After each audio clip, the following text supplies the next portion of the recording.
You wrote this. I You're did. you're Erin Taylor from issue 6 of Shadow Zine. Oh, this is awesome.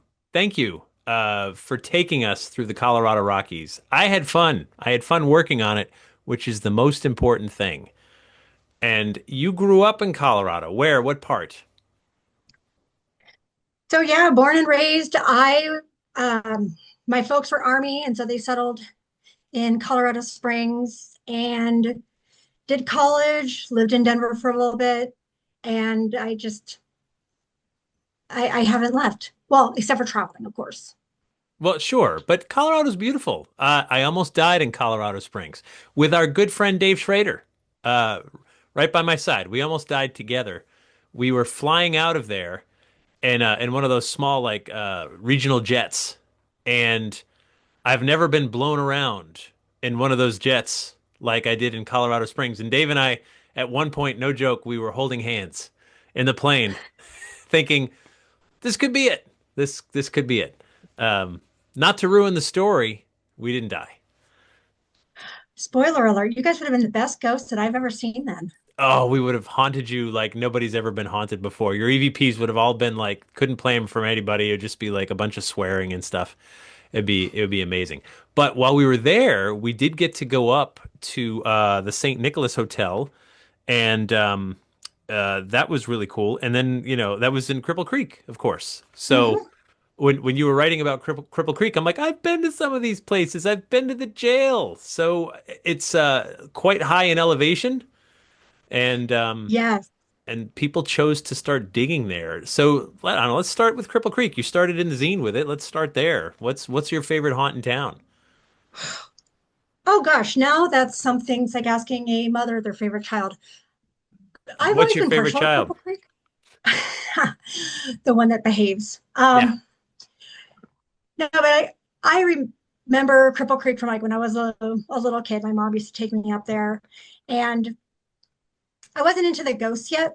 That just came later. But going back into Cripple Creek, I mean, honestly, I would have to say the jail is probably the one that I've investigated the most. It's Yeah. over 10 times. No experience has ever been the same. And you can investigate it in the daytime. Yeah. That's my favorite part because then I can sleep at night. As we get older, we're just kind of like, where's the blue plate ghost hunters? You know what I mean? Like early bird specials. We want to start at 4 and be done by 8. When we used to start at 8 and be done by 4, but whatever. I love that. No, the jail is. What is it about jails in general, right? I know when I'm into, and when you're in any jail, I know a thought goes through my head. I'm like, ooh, glad I'm free to leave. And I've been in enough jails and prisons to know I don't want to be locked up. I know when I go to a haunted place, I try to like tune into what it must have felt like to be in the situation, right? So imagine Mhm. you're being brought in cuffs and you did something or they thought you did something and uh-oh, right? I mean, this could be it, You're worried about everything from losing your freedom to lynching and everything in between. And I feel like those walls, yeah, I don't know, you pick up on it, like you pick up on the despair that's sort of in those Mhm. walls. What'd you experience when you were in there? So I had my first, I wouldn't really call it a full apparition, Hmm. but first enough that I would call, we'll call it, the Shadow Zine, right? And it was on the upper tier of the men's unit where there's one way up, one way down. And I was actually there with our good friend Richard Estep. Oh yeah, And what was issue actually our 2. first investigation. Yeah, Yes, right. good guy. But I was taking pictures, just doing the thing. It's like 7 o'clock at night, it's daylight. And as I put my camera down, he goes past. Not Richard, but Yeah. the shadow. And it was enough to know male walking the other way from me. And of course, I darted around. What the heck did I just see?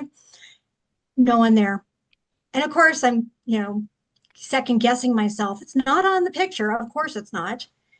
But consulting with the staff there, there is a guard who continues to make the rounds. Hmm. And I have been with other investigators who have seen him after. That's my only time that I've encountered him. But I've had I've had footsteps, there's been voices. It's just, like I said, it's never the same thing. Why do you suppose a guard would just keep doing the job? Right? What do you think? What do you think that is? What do you think's behind that? Right? And I know we can only speculate. We don't know for sure. But what? Give me your speculation. We don't know it, especially like we don't know particularly who this guard, was or is. And staff there think that he's there just to make sure that women who come into the jail that they're safe because they had like the rough and toughest men who were all crammed into these cells except for the one tiny solitaires. But yeah, it seems that he comes out only when there are women present. Hmm. And I don't know if it's something just as a protectant, if he has to take care of something. But yeah, he's never in the women's unit. That would have been the matron who took care of those inmates. Maybe it's just imprinted. There was never any guard that was killed there, so it's not like it was a tragic Yeah. haunting. Maybe he's like Bruce Willis and just loved his job in the afterlife. I don't know. Sorry, spoiler alert, 20 years later. Yeah, no, I get it. And that's what we can do. And I think that's part of the allure, right? Is that we say, okay, we've had experiences we can't explain. Other people have. We're not the only ones. Other people, Mm-hmm. you were drawn to this place because you've heard the stories, and then you go, why? Why are they still here? Why are they around? Um, I loved the ghost tour. I loved taking a ghost tour with you through some of these Colorado towns. And I'd been to the Imperial Casino, right? Imperial, right? That's the one in Cripple Creek, right? Mm-hmm. So yeah, I'd been in there, and then I remember jogging up the hill to the St. Nicholas, and there's a sign in the bar that's just like, I don't know, if you got here, I was so lightheaded. It's almost what, 10,000 feet, just about, almost, something like Yeah. 9,000 something. And hooey, you feel that. You feel that when you're when you live down near sea level like I do. Um, Mm-hmm. I live down the way in Colorado Springs and we're at 5,000 and I feel it. That hill is treacherous. yeah, yeah. You're all in the Mile High Club over there, because anyway, You never know, mind. Denver tries to take the claim over there, without getting the innuendo side of it. Yeah, they're Mile High City, but we're all higher over here. Yes, you're, and it's Colorado. You're definitely all higher over there. That's That's a what some drug people joke. do. That's a drug I joke because know. there's drugs everywhere in Colorado. Um, Yeah, the green stuff. yeah, I hear it. Rocky Mountain High. I get it. I get it. I get it. So what was you said you went there at Cripple Creek as a kid. What moved you from like the just the casual like passing through to, ghost lover? I think I know I always loved ghost stories growing up and, reading scary stories to tell in the dark and any ghost book that I could get my hands on. And I remember not having that connection that ghosts were people. And it was I want to see a ghost, but I'm going to be terrified. And it wasn't until like, brain started forming and starting to figure it out. And of course, we watch the ghost shows and they make them all seem so scary and things like that. And I had just finished with grad school, finding myself without a job. Um, Interestingly enough, I actually got a job in a prison, not because of the Jew, but right soon after that. But I had a lot of time, and my mom actually suggested I should find a team. And like, people don't do that. People don't investigate ghosts. It's just Yeah. little did I know of the community that I would soon become a part of. And that's when I found out that a lot of the TV stuff was wrong. What'd you study in grad school? So I actually have two masters, not to Well, that's only sound two more than I have, by the way. You're barely ahead of me in the race, but go on. yes, yes. And it's also, they do not equate to a PhD. I will have people who with PhDs tell me that. Yeah. But no, I have a master's in mental health counseling, which I got because my first master's in marriage, family, and child therapy was not adequate enough for Colorado to get licensed as a licensed professional counselor. And I had to go and get a whole new degree. So I'm eternally broke. And yeah, just for that paper. But I've been happily licensed for over 10 years. I adore that you are a mental health care professional. who also is interested in the paranormal. My sister does have a PhD. Don't be too impressed. She can't help you if you're sick.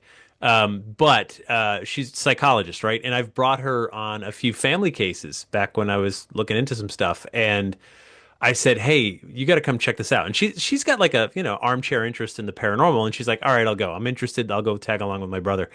And I remember her talking to some of the families we were dealing with, and she's like, "This person's with it and cogent, and she's she's like she believes what she's saying, and she doesn't seem like Hmm. she's delusional or otherwise." I remember the kids in the house said, "Well, we have good mommy and bad mommy was the ghost." And that's why I brought my sister in. I'm like, "What do you think? Let's unpack that. Like why is the ghost called bad mommy?" Yeah. And so, we talked about just, the various cases. There's so much that applies, as I mean, especially if you're dealing with if you're dealing with families that believe their house is haunted. Have you worked on like family cases? It's been really hard for me, honestly, because for the longest time, I wanted to keep that boundary between what I do for a career and then the hobby, because there were a few residential cases that I went on where it was actually the opposite of what your sister had, where it was more of this is not this is not legit. And that was actually my first case that I was on where it was a lot of personality, likely trauma without, really getting into it. But it was more of this is actually really this is really hard. And so we would do residentials. We did the ones especially with kids. And Yeah, then COVID came, and COVID came to be a very good excuse not to do it. So we haven't actually been contacted a lot. And I think it's also because the team that I was sorry if you hear my dog, but we stopped really doing much of the like paranormal investigating, especially once I started writing more too. It became just sure. that. But Takes a I lot mean, of it time. really Your dog's fine. Don't worry about it. This okay. isn't this isn't like, primetime TV. This is just us chatting. Don't sweat it. Dogs are real. If your dog comes in, you should hold him or her up so we can see. Um, Oh so the gosh, she's 50-pound bulldog, oh, nice. maybe. So the family case though, that's interesting to me because you went in and you went, "Oh dear, I don't believe this is paranormal at all. I think this is something psychological or whatever." A different team would have gone in and said, "Demon," right? Which would not have Mm-hmm. helped. That would not have made the things better, right? Right. And that's the thing. And also, it was not my job to be clinical either. Sure. They were saying, "Hey, we have this ghost and it's scratching us." And yet I'm going, "All right, you take Ambien and you let your dog sleep with you, and then you're waking up with scratches." But it's not your dog's.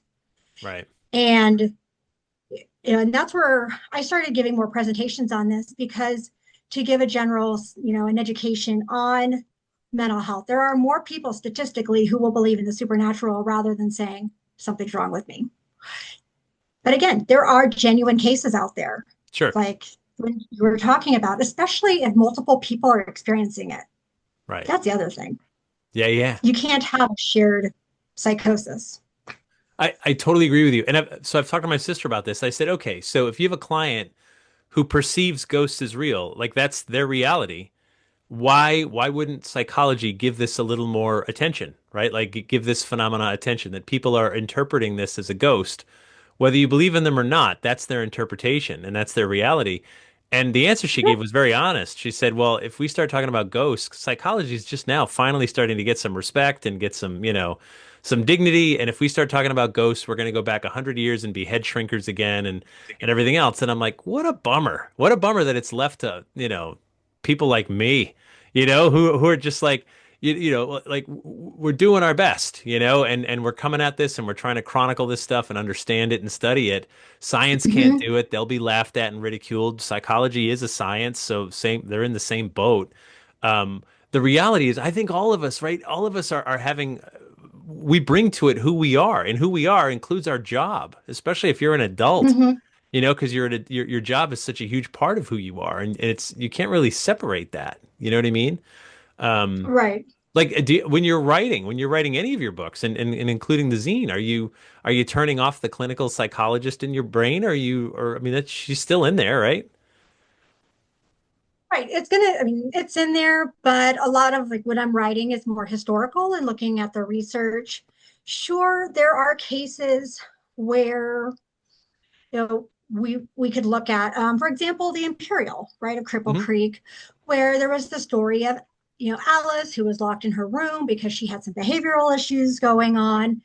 And of course, at the time, that's what you did. If you had someone with behavioral problems, you either sent them away or you locked them up. And I wanted to know more about her, honestly, because why would she come out and attack her father? And if you did the math, it's like she's like 40 years old, but the stories will tell you she's like a kid. And so I want to know more about that because those stories don't make sense. But historically, of course, there's not much. And even in the newspapers, they didn't talk about mental health. So I actually really like that past aspect of it, but it's also frustrating because I can't go and look at, well, this has got to be from the morphine, or this has got to be from alcohol, or you know, someone's got. I mean, especially the trauma. Yeah, You know, get into like red light district girls. sure. Uh, Yeah, but I could go on about that. no, of course. And but that's it, right? I mean, that's so what for you? Like what draws you into a story? When you hear about a haunting, what I mean, you hear about I'm sure like me, you hear about lots of hauntings, but what makes you say like, "Ooh, that one." Not necessarily that one, but that one. What's the thing you hear that sucks you in? That's a good question. I think it becomes more of, we hear so many of the same things, right? You hear footsteps, you hear shadows, you hear whispers, and Cold it's, spots. Yeah, sure. mm-hmm, Yeah. right. Or, but it's the more of, okay, well, one thing I will get sucked into is animals. That one's for Okay. sure. Because we Yeah. do, we hear so much of humans that it's, well, there's a ghost cat. I'm like, hell yeah, I'm gonna go over there. And Hinsdale House has a cat that we all heard meow, and that was fantastic because that's in the middle of nowhere.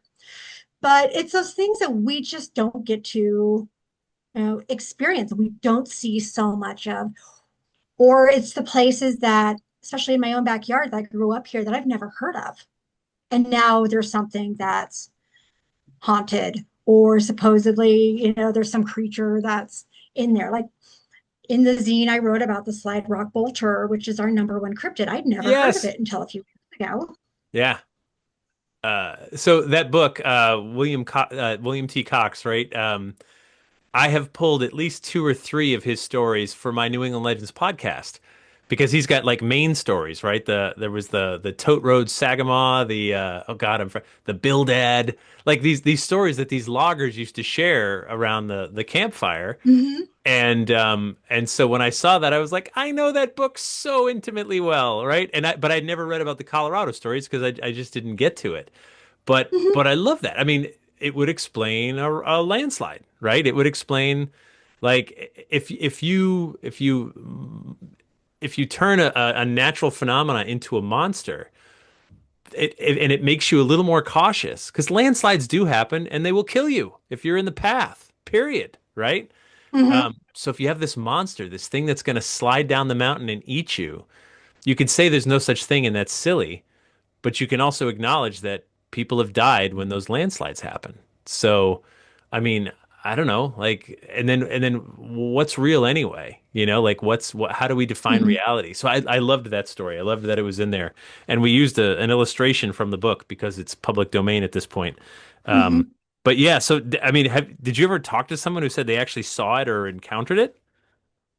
No, there haven't been any witnesses, and gosh, I think since he wrote the book. There it is. Yeah, he's Look at a he's an ugly guy. I love him.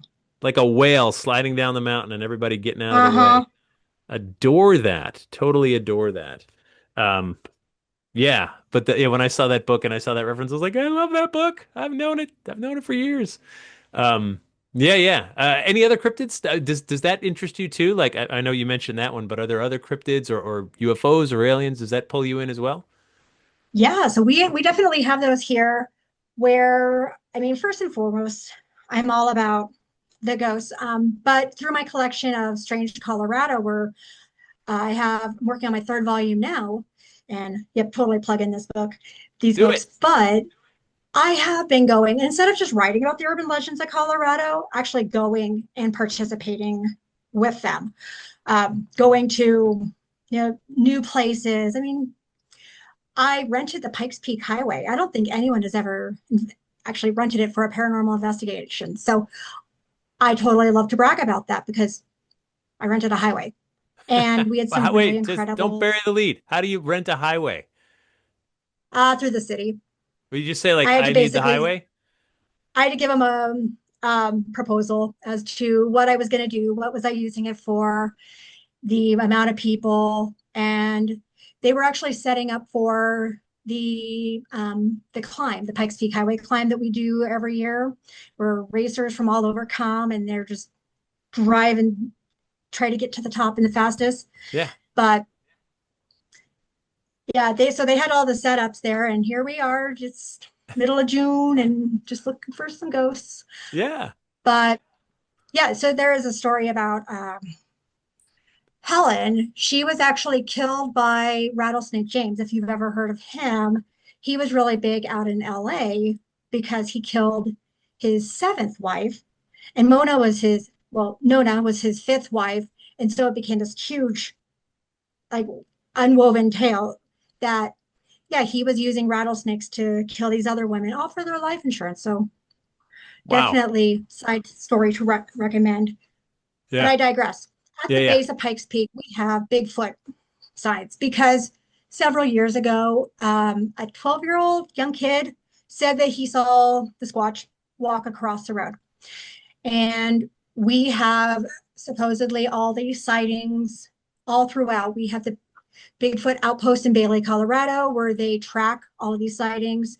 There's a Bigfoot Watch, uh, BFO. I can't remember. You can Google it, but they do all the trackings. People say that they see something.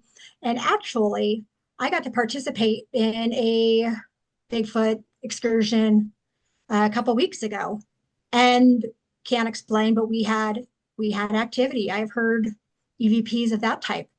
I actually heard Like one when wait, I was wait, at like Bremerton. Bigfoot EVPs. Like, like was it chewy? Like what was it? So they weren't actually EVPs, and this was so my buddies were they went the night after that. Richard and I went with them. We joined in, and they heard with their own ears just this weird verbal sound. I couldn't even tell you it was like what language, what, because yeah, there's campers, there's people like way out, but this was close. And they're in the middle of nowhere and they're hearing these weird cries. Hmm. So that was pretty interesting. There Yeah. were knockings that I'm a couple years ago, I would have said no, I think it's a lot of fooey. But the more I'm seeing this stuff, it's definitely sparked my interest. And despite how cold it was, because again, I was in the middle of the mountains, Bailey is like as high as Colorado or Cripple Creek, and so it was really, really cold. Yeah. I would definitely put on warmers to go back out there because there's something out there, and they're hiding from us for a reason. I love that though, right? So you hear a story and you say, okay, it may not make logical sense, but I'm willing to go. I'm willing to go stand where others have stood and had experiences, look for myself, ask my own questions. And Mm-hmm. like, it's an old bumper sticker. It's totally a cliche, but a bad day of ghost hunting or legend hunting is still better than a good day at work, right? So even if you don't see anything, catch anything, you're out in nature, you're walking where the legends walked, you're asking big questions, you're with other wonderful weirdos, who maybe have their own stories to share. And that's one of the things the people that are skeptical of this or don't take notice of it, like that's part of the fun. Like this amazing community that's out there doing this and these stories that persist even if they defy logic or reason or anything else. Because once in a while, credible people just like you and just like me, have these experiences and they talk about them, and then others go and the story grows, and then people like us start writing it down, and I think that's amazing. So it's funny.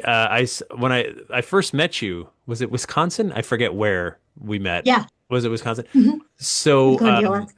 Richard Estep and I had joked about book ideas and how sometimes when you sign a literary contract, there's a clause called the right of first refusal clause in the contract. And by the way, that's the first thing you ask to get removed. Doesn't cost the publisher anything, but early on you sign whatever they give you because you're new and dumb and whatever. And so I always thought like, well, what if I don't want to work with them again? What if this is horrible and I don't want to show them my next idea because I never want to work with this publisher again? And the joke was like we could put like, okay, I'm going to do a book on like haunted bathrooms. And so Richard's like, come here, come here. You got to meet Erin Taylor. Wait, fill the space. Say something. Go. I got to get something. Keep talking. Oh my gosh. Yes. And this would be the greatest segue as to how Jeff took me into a bathroom at Glenbeulah I because did. of this particular book. And how many people who reached out to me and said, hey, I saw that picture of you two in the bathroom. And if anyone does no idea Damn it. Where is why it? we would be in the bathroom, You know what? I don't have you're this failing me. I don't alphabetical. even have a copy on me right now. Wait, wait, wait. No, that's not it. Shoot. Ah, you probably have a copy. You get it. Wait, lost my light. Um, anyway, what's the book? What's the title? Unfinished business. That's the best. This is killing me. This is where I keep my books. But you know what it is? I don't alphabetize them or anything. They're all just in there. Mine are scattered too. Anyway, Mhm. I have an autographed copy of Unfinished Business, Haunted Bathrooms, and yes, we took a picture together with the toilet, which is, I mean, you can't do better than that, you know? Um, no, I love that. So I loved it. I love the book, and I'm like, this is so fun. I love that you did it, and then you did two volumes, which is awesome, which is great. Yeah, it started off as a joke of why is it always the women's bathroom and why has no one written it? And, Yeah, of course, it's like, well, why don't you write it? it's Okay. And totally. and I didn't know like how many, Googling, haunted bathrooms all over the place was always fun. But after I finished the first one, people came out of the woodwork saying, well, have you heard of this place or this place or this place? Yeah, And number two had to come out. which is what you should have I called put, Volume One, but whatever. It's too late. It's too late. Anyway, well, one was supposed to be one, right. and it's Oh, on the back burner of maybe a number three because now it comes out that someone's like bathroom's haunted. Hey, Aaron, Richard's already called it unfinished business the turd. oh yeah, So as he working would. title, God, him and yes. puns makes you crazy. So, okay, I know like someone right now might be laughing, thinking this sounds ridiculous. I cannot tell you how many times I've been working on stories about haunted restaurants, bars, or whatever, and no joke, well more than half the time, one of the hot spots is going to be the bathroom. They're always like, I've heard this story 100 times. Working on Ghost Adventures over the years, like all these locations, everything, right? I was closing up the bar, all the customers were gone. It was just me. I was cashing out. I was doing my paperwork, and then I hear someone in the bathroom and went, "Oh no, some drunk's been in there and we missed him." Right? So you go in the bathroom, you open the door, there's nobody there. Or someone's in the bathroom and hears someone walk in and they look and there's no one there. Like it happens again and again and again. And the reason is, right? Like a bathroom is a vulnerable place. When we're in there, we're vulnerable. We're like, okay, I Mm-hmm. literally have my pants down And I'm a little bit nervous, and suddenly you start tuning into the environment where you may not be thinking about it when you're at your table eating your food or at the bar having a drink. And so it sounds silly, yet it comes up so much that you could probably have many volumes of haunted bathrooms all around the world. I have no doubt. But I love that you did it. I think it's great. It was awesome. So, I should, in fact, what I should just start doing is just passing the stories along to you as I find them. Just be like, here's for your turd volume. Um, love it. Totally love that. And They then are fun to write. yeah, I'm sure they are. But yeah, if you, it's one of those things. At first, you're like haunted bathrooms, but then when you give it a moment's thought, you're like, oh yeah, of course, totally, totally comes up. What is it about Colorado? What do you think? Like, what defines the spirit of Colorado that makes it just, a good home for these weird stories and legends? Throw me into a whole different thought here from haunted bathrooms to my state. Well, Well, we are basically we were built on the gold rush. And originally Colorado was part of Mexico, and then that broke off. We went and we were a territory, and then the people started coming in, they started mining, and then we became a state. And so we have a lot of these roots in the mountains. And of course, we have Denver. Colorado Springs came along later when a lot of people started coming out west because of tuberculosis and the fresh air, the thin air. And so that came out, and that's how my city was pretty much um, developed. We had a lot of these stagecoaches. So we had people who were passing through. We had the California gold rush going on, but once they figured out that they didn't have to go as far, they stuck around Colorado. We had so many roots that were planted here in those mining towns that there are over 1,500 mining towns, but maybe only 600 of them are still, you know, even slightly accessible. And that's where it's neat to think about, that history where it's people's blood, sweat, and tears with the mining. I mean, that was that was a hard job. I can complain about my job all day long, but I was not in those conditions. right, right. And they had their dreams. They lost their dreams. Yeah. And then, we have a whole lot of, like, nowadays where we've got our Boulder community, and I love Boulder. I went to Boulder, graduated CU. Um, but we've got them. We've got different subsects of Denver where you can go and basically have a whole cultural du jour. And Colorado Springs, where, I mean, we're really so many different communities in this state. And we also have the military. Hmm. We have, like, here in the Springs, we have so many installations.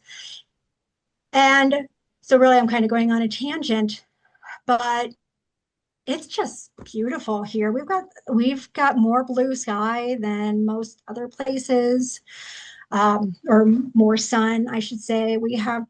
I should say we have really, really crappy weather, and no one should move here. But there's, but Yeah. there is that draw. No, it's beautiful. I mean, I've been to Colorado a bunch over the years. As I said in the editorial, first time was the Stanley Hotel, which is, ripped right out of a beer commercial. It's just absolutely stunning. And that's, I mean, it's gorgeous. It's absolutely gorgeous for sure. And you're right. Like I love one of the things that was great working on your zine was finding so many great old photos that were available of some of the old mines and stuff. And like that was one of my favorites. Like these guys, like that was it, right? That sums it up. Like there weren't scratch tickets back then. You're like, okay, I'm gonna go into this hole, and if I'm lucky, if I can find enough gold, think about it. My whole life changes in the span of like an hour. You go in Mhm. and you break loose the right rock and you walk out a whole different person. You're now rich. This morning you were poor or working class, now you're rich. And that is an alluring idea for a lot of people. And we don't have that today. Like we don't have this notion of like, you know what?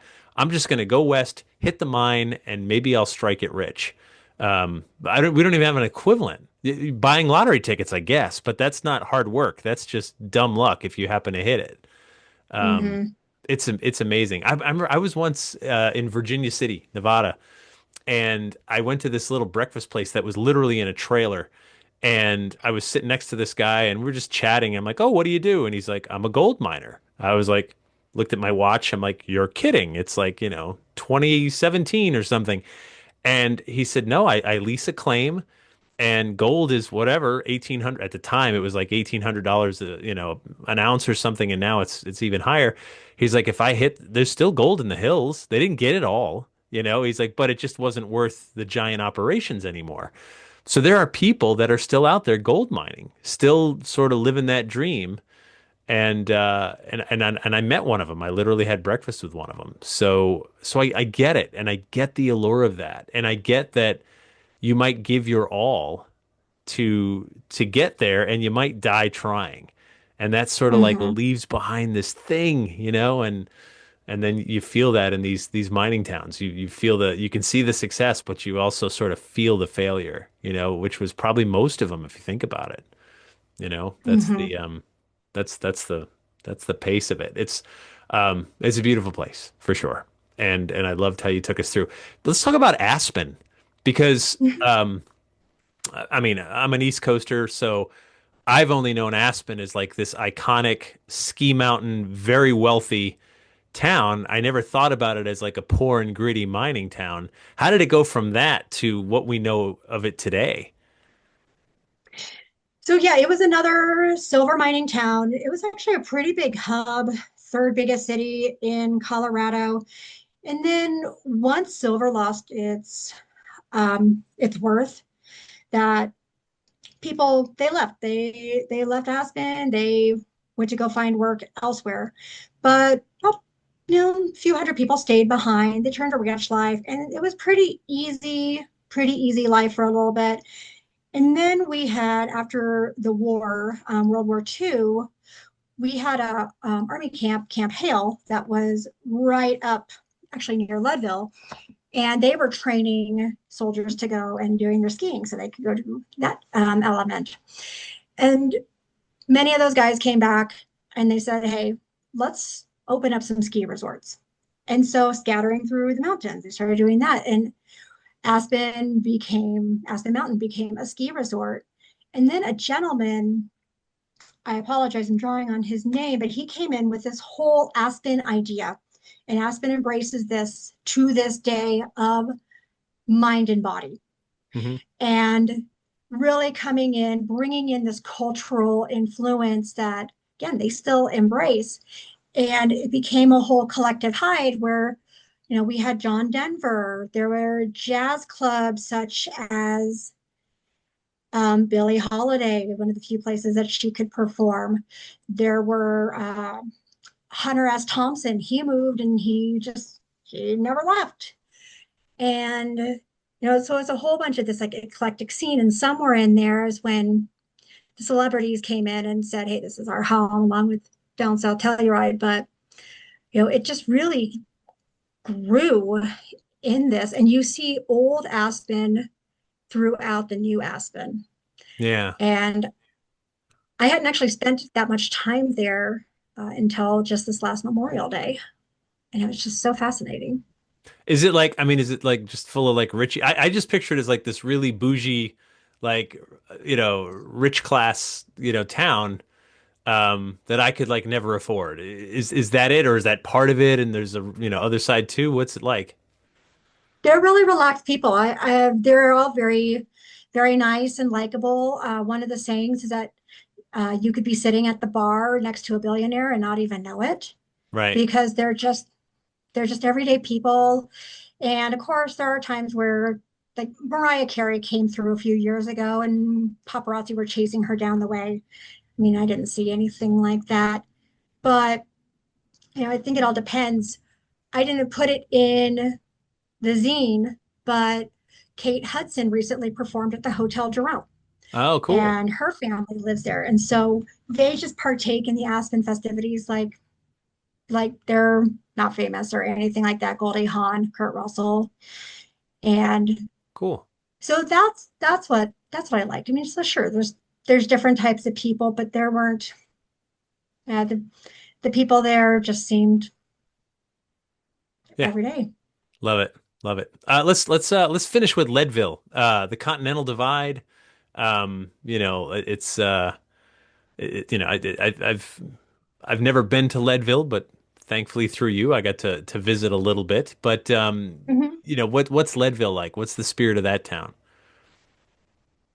Leadville today, well, they're the highest incorporated city in the US, or 10,150, depending on which one you're looking at. Yeah. And today they have Colorado Mountain College. They are very super close to the ski slopes. There's a lot of marathons that are happening up there. So I give them major credit Yeah, that's because insane. Yeah. running at 5,000 feet is different than 10,000. Mm. So people go up there for the hiking and the beauties, and there's like really great fishing trails.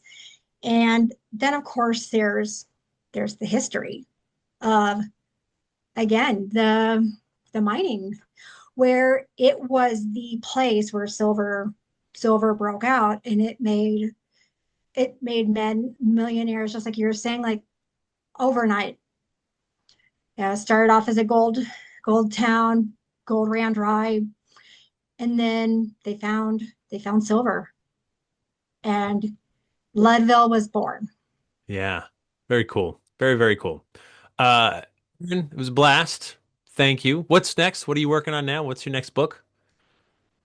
So right now I'm working on Strange Colorado Volume 3, Wow. and that's where we're like diving a little bit more into Aspen in there, Glenwood Springs, a lot of our little neat mountain towns.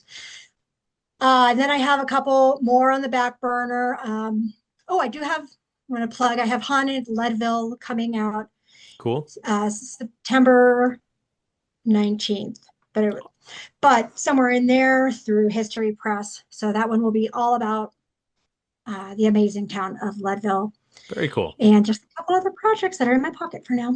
I know. Isn't that funny? Like, you know, once you start in this, like it's you're always looking for the next story. It's not even a conscious thing. It's just an omnipresent part of you, you know, where you're just your ears and your eyes are always like, what's the next book? And then suddenly, you know, it hits you, you know, oh, ooh, that's interesting, you know, and I love that. That's the creative process, right? Once you're in it, Mm-hmm. you stay in it. It's just like objects in motion stay in motion. Once you are creating a lot, you stay in that mode. And then you get to be prolific, which is awesome. So thank you for being number 6 in the zine family, the Shadow Zine family. Um, it was a lot of fun for me to work on, Absolutely. and so I hope you had fun too. I absolutely did. Well, So good. I thank you again for the opportunity. Love Yeah. telling the ghost stories. Who knows what's next, right? We're just getting warmed up here, 6 months in. So very cool. All right. Well, hey, Erin Taylor, you have a good time there in Colorado, and please let us know the next time you see a ghost. Absolutely. Thanks.